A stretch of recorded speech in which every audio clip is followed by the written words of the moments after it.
بسم الله الرحمن الرحيم.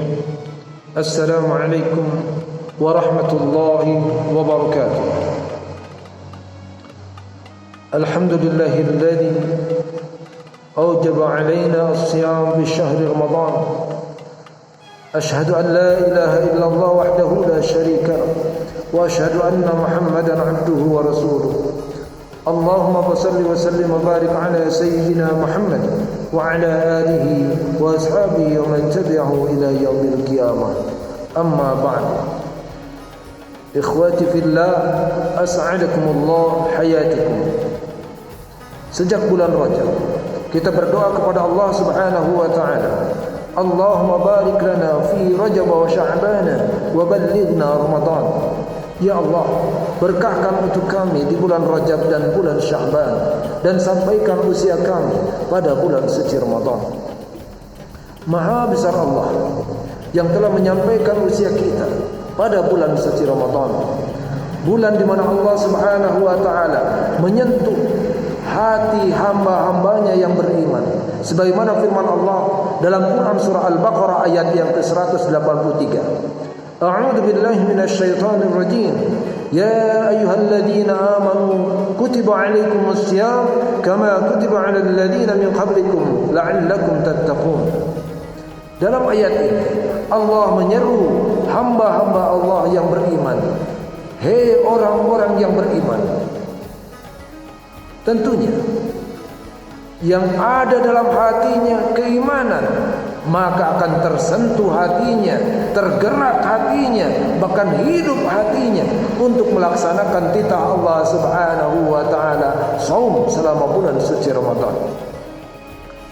Di sini Allah Subhanahu wa taala berusaha untuk menggugah, menggerakkan dan menghidupkan hati hamba-hamba Allah yang beriman, sekaligus untuk mentarbiah hati mereka agar senantiasa tersentuh hidup untuk menjalankan titah Allah Subhanahu wa taala.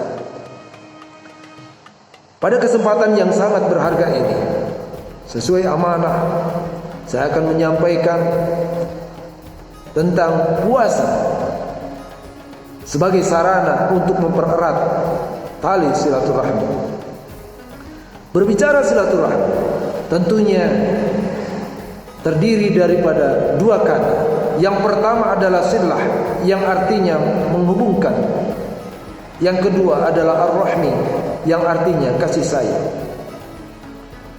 Kaitannya dengan silaturahmi tentunya tidak terlepas daripada uswah dari Nabi kita Muhammad sallallahu alaihi wasallam. Bagaimana Rasulullah Muhammad sallallahu alaihi wasallam membangun silaturahmi sehingga terbukti kesuksesannya. Menurut sirah Nabawiyah, ada 3 cara yang digunakan oleh Rasulullah Muhammad sallallahu alaihi wasallam dalam membangun silaturahmi. Yang pertama adalah dengan doa. Bagaimana Rasulullah Muhammad sallallahu alaihi wasallam membangun silaturahmi dengan doa? Sebagaimana kita ketahui bersama dalam surah Nabawiyah bahwasanya Rasulullah sallallahu alaihi wasallam ketika dalam perjalanan dakwahnya mengajak umatnya agar bertauhid kepada Allah Subhanahu wa taala, tidak semua umatnya langsung menyambut dengan positif dari ajakan Rasulullah SAW sehingga mereka masuk Islam dengan segera. Tapi ada di antara mereka bukannya menerima ajakan Rasulullah Muhammad SAW, di antara mereka ada yang mencaci, memaki, memarahi Rasulullah Muhammad SAW. Bahkan ada di antara mereka ada yang mau membunuh Rasulullah Muhammad SAW. Tapi bagaimana cara Rasulullah SAW menyambungkan silaturahmi dengan mereka? Rasulullah Muhammad SAW beri contoh kepada kita semua melalui doa beliau, Allahumma hdihim fa innahum qaumun la ya'lamun. Ya Allah, berikanlah hidayah kepada mereka karena sesungguhnya mereka termasuk kaum yang tidak mengetahui. Sekarang kita tanyakan kepada batin kita, kita tanyakan kepada hati nurani kita, bagaimana cara kita menghadapi orang-orang yang di sekitar kita, mulai dari rumah kita, orang tua kita, saudara kita, tetangga kita, masyarakat kita, bahkan saudara-saudara kita yang tentunya seiman. Ketika mereka menyentuh, memancing amarah kita dengan kata-kata mereka, dengan perbuatan atau sikap mereka, apakah kita sudah mencontoh apa yang dilakukan Rasulullah Muhammad SAW agar silaturahmi tetap terjaga dengan doa-doa terbaik kita? Kalaulah kita ingin mengikuti sunnah Rasulullah Muhammad SAW, maka sikapi mereka dengan doa yang terbaik sehingga mereka disadarkan dan mendapat hidayah dari Allah Subhanahu wa taala. Yang kedua, Rasulullah Muhammad SAW memberi contoh kepada kita dalam bersilaturahmi atau menyambungkan kasih sayang Rasulullah Muhammad SAW dengan umatnya dengan amal atau amal perbuatan dari Rasulullah Muhammad SAW. Kita juga dapat menyaksikan bagaimana keberhasilan Rasulullah Muhammad SAW melalui sirah nabawiyah, buah amal dari Rasulullah Muhammad SAW dalam berdakwah, sehingga menghasilkan generasi terbaik di zaman para sahabat. Allahu Akbar. Ini tentunya tantangan bagi kita semuanya untuk melanjutkan perjuangan Rasulullah SAW di zaman yang sekarang ini. Bagi yang mempunyai kemampuan di bidang ilmu yang Allah amanahkan, baik di dunia pendidikan formal ataupun di pesantren-pesantren, marilah kita jadikan momentum amal kita untuk menyambung silaturahmi dengan generasi penerus Islam dengan cara mentransfer ilmu, sehingga mereka termasuk generasi yang beriman, generasi yang istiqomah dengan amal solehnya. Tentunya ini adalah peluang bagi kita semuanya untuk meneruskan perjuangan Rasulullah SAW dengan amal kita sesuai dengan kemampuan yang kita miliki, yang Allah amanahkan kepada kita semuanya. Yang ketiga, Rasulullah Muhammad SAW menyambung silaturahmi dengan cara amwal.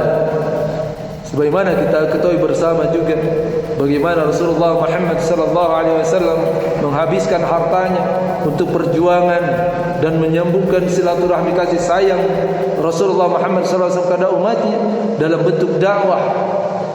Ini juga tantangan bagi kita semuanya. Bagaimana ketika Allah Subhanahu wa taala mengamanahkan harta kita, bagaimana sikap kita memanfaatkan harta yang Allah amanahkan tersebut. Tentunya kita berusaha memanfaatkan amanah harta itu di jalan Allah Subhanahu wa taala. Di antaranya mungkin ada di antara saudara-saudara kita yang sedang berjuang membangun pondok-pondok pesantren. Maka peluang bagi kita semuanya untuk memanfaatkan sebagian dari harta kita di jalan Allah untuk membantu perjuangan saudara-saudara kita yang sedang membangun pondok pesantren, mengembangkan ilmunya di jalan Allah Subhanahu wa taala. Atau mungkin bisa kita juga memanfaatkan sebagian harta yang Allah titipkan kepada kita semuanya untuk saudara-saudara kita yang telah meninggal dunia dan mereka meninggalkan anak-anak yatim piatu yang perlu kita santuni. Termasuk di antara fakir miskin yang ada di sekitar rumah kita dan saudara-saudara yang butuh uluran tangan kita dari amwal yang kita miliki yang Allah amanahkan kepada kita semuanya. Semoga Allah memberikan kekuatan lahir batin kepada kita semuanya untuk senantiasa berusaha semaksimal mungkin meneruskan perjuangan Rasulullah SAW dalam rangka mempererat tali silaturahmi di antara kita dengan 3 cara. Yang pertama, doa terbaik untuk saudara-saudara kita yang seiman. Yang kedua, dengan amal kita sesuai kemampuan kita. Yang ketiga, dengan amwal atau harta kita.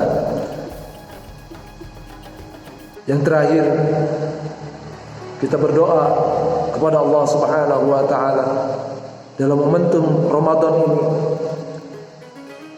untuk kiai kita, Kiai Haji Abdullah Syukri Zarkasi, untuk anak dari kiai kita Gus Ancah, juga teman-teman yang semerhalah dengan kita yang sudah mendahului kita semua, termasuk pada orang tua kita yang sudah kembali ke pangkuan Allah Subhanahu wa taala. Kita berikan doa yang terbaik untuk mereka. Allahumma ighfir lahum warhamhum wa'afihim wa'fu anhum. Rabbana ighfir lana wa li ikhwanina alladhina sabaquna bil iman wa la taj'al fi qulubina ghillan lil ladzina amanu Rabbana innaka ra'ufur rahim. Mungkin ini yang dapat saya sampaikan. Semoga apa yang saya sampaikan menjadi bekal ilmu bagi kita semuanya, dan kita diberi kekuatan oleh Allah Subhanahu wa taala untuk bisa mengamalkannya. Al-'afwu minkum wa akhiran. Wassalamu alaikum warahmatullahi wabarakatuh.